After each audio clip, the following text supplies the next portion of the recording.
রামকমল মুখোপাধ্যায়ের পরিচালনায় মুক্তি পাবে নতুন ছবি লক্ষ্মীকান্তপুর লোকাল। সেই ছবির গানের লঞ্চ হলো গঙ্গাবক্ষে। ঋতুপর্ণা সেনগুপ্ত, সায়নী ঘোষ, সঙ্গীতা সিনহার মতো অভিনেত্রীরা উপস্থিত ছিলেন। গায়িকা ইমন চক্রবর্তীর সঙ্গেই উপস্থিত ছিলেন মদন মিত্র। তিনি এই ছবিতে একটা বিশেষ চরিত্রে কাজ করেছেন, তাই শুভেচ্ছা জানাতে পৌঁছে গিয়েছিলেন। TV9 বাংলার সঙ্গী হয়েছিল এই সফরের। গঙ্গাবক্ষে লক্ষ্মীকান্তপুর লোকাল ছবির মিউজিক লঞ্চ আমরা বলতে পারি, তোমার গাওয়া গানের লঞ্চ। কিরম লাগছে এসে? খুবই ভালো লাগছে, খুব স্পেশাল লাগছে। আসলে যে কোনো সিনেমাতে গানটা, যে কোনো গান খুব ইন্টিগ্রাল পার্ট। অনেক ছবিতে গানকে ভীষণ যত্ন করা হয়, অনেক ছবিতে গান খুবই অবহেলিত হয়, তখন খুবই খারাপ লাগে। কিন্তু যখন কোনো গান এরকম একটা সম্মান পায়, একটা গানের একটা স্পেশাল লঞ্চ হয় এবং সেটা যদি আমি গিয়ে থাকি, তাহলে আমার তো আরও বেশি করে ভালো লাগবে। So I am really feeling special. দ্বিতীয় ছবি বাংলায় যেটা মুক্তি পাবে, তুমি কতটা এক্সাইটেড? অবভিয়াসলি আই এম ভীষণ এক্সাইটেড, কারণ ছবিটার প্রেক্ষাপটটাই তো তুমি নিশ্চয়ই টিজার দেখেছো আশা করি।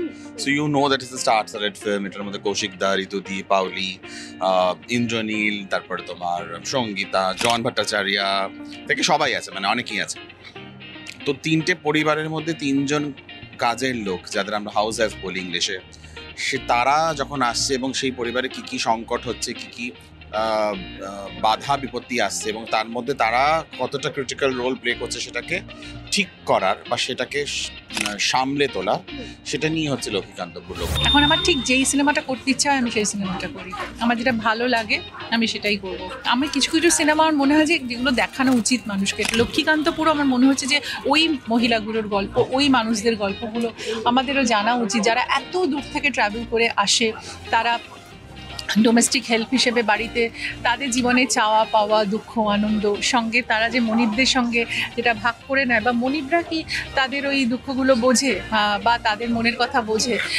কিন্তু অনেক সময় এরকমও হয় যে মানে ডোমেস্টিক হেল্পরাও কিন্তু মনিবদের সাথে একটা বন্ধুত্বের জায়গা তৈরি হয়, যেখানে হয়তো তারা নিজেদের মনের কথা একে অপরকে বলে। তো এরকম অনেক ঘটনা নিয়ে এই ছবিটা, এবং আমি মনে করি কাস্টিংটাও খুব সুন্দর হয়েছে।